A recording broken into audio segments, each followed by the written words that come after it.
Hi everyone, मैं काव्या चौधरी आप सबका वेलकम करती हूँ मेरी इस ईएमआरएस की जर्नी में, जो कि आगे चलकर बेसिक कंप्यूटर इंस्ट्रक्टर तक चलेगी। तो बेसिकली एक एक करके सारे दिन वन बाय वन क्रॉस हो रहे हैं और मतलब ये मान लो आप हाफ फेब्रवरी जा चुका है हमारा ऑलमोस्ट, और चीज़ें अभी भी सभी की लाइक थोड़ी स्लो स्पीड में ही चल रही है। मतलब बढ़ तो रही है आगे, बट वो ही है कि थोड़ा सा चीज़ें समझने में, कलेक्ट करने में, ये सारी चीज़ों में लग रहा है टाइम।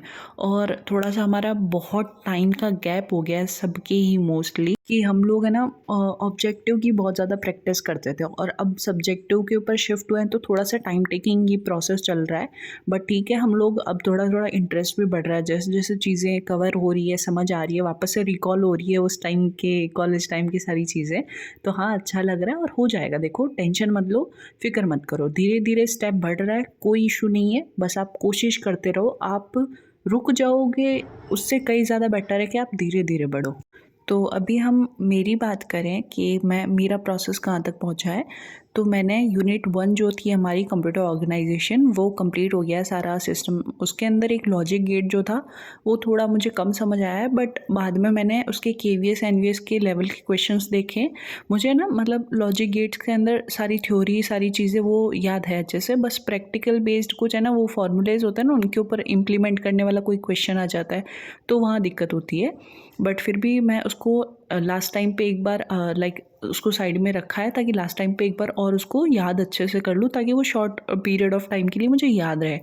और फिर मैं सोच रही थी अब कौन सा सब्जेक्ट उठाऊँ। नेटवर्किंग है हमारे पास, डीबीएमएस है और पाइथन है।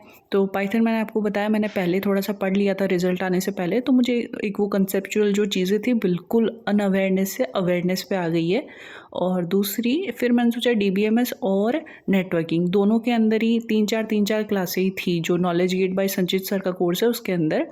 और हाँ, अगर आपको किसी को लेना है तो आप 10% के डिस्काउंट पे अगर चाहते हो लेना, तो कूपन कोड मैंने आपको डिस्क्रिप्शन में मेंशन कर दिया है। तो उन दोनों सब्जेक्ट में से मुझे देखना था, तो मुझे लगा डीबीएमएस में थोड़ा सा प्रैक्टिकल वाला पार्ट है, तो मुझे लगा उसमें वो टाइम कंज्यूमिंग रहेगा। इससे अच्छा है कि मैं नेटवर्किंग पहले कर लेती हूँ जल्दी, ताकि दो सब्जेक्ट मतलब 2 पॉइंट मेरे अच्छे से 2 यूनिट कवर हो जाएंगे, तब तक फिर 2 यूनिट ही बचेंगे। तो इसलिए मैं नेटवर्किंग के ऊपर शिफ्ट हो गई। और आप सब लोग पूछते हो कि आप कैसे पढ़ाई करते हो, क्या चीज़ें करते हो। देखो, मेरा एक पैटर्न है। सबसे पहले मैं वीडियोस देखती हूँ, जो भी उनकी वीडियोस होती है वो सारा। तो सबसे पहला स्टेप तो यही हो गया मेरा, सिलेबस के अकॉर्डिंग वीडियोस देखना उनकी क्लासेस की।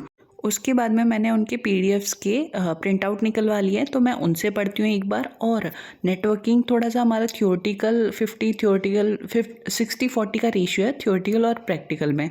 तो इसके अंदर अगर हमें क्वेश्चंस पूछे जाएंगे तो थियोरटिकल में पॉइंट्स बहुत अच्छे बन सकते हैं। तो पहला स्टेप तो हो गया वीडियोस देखना। फिर सेकंड स्टेप मैं करती हूँ इनके नोट्स प्लस एनसीईआरटी की जो हमारी बुक है, जो टॉपिक्स उसके अंदर मिल रहे हैं, वो सारे पॉइंट वाइज उनको मेंशन करती हूँ। जैसे अभी आप लोग नोटबुक में देख रहे हो, कोई कैरेक्टरिस्टिक्स है, कोई मोड ऑफ कम्युनिकेशन है, उन सब के ये शॉर्ट नोट्स मैं बना के रख रही हूँ, ताकि एंड टाइम जब आएगा ना, तो सिर्फ और सिर्फ मैं ये जो नोटबुक है इसी को एक बार रिवाइज कर लूँगी। और साथ में एनसीईआरटी के अंदर जो भी डायग्राम्स आपको मिल रहे हैं, चाहे वो ओएस के हो, चाहे वो नेटवर्किंग के हो, मोड्स के हो, कम्युनिकेशन के हो, किसी के भी हो, वो सारे आप लोग है ना खुद अपने हाथों से एक एक बार बना के उनको नोटबुक में कहीं पे भी लिख लेना।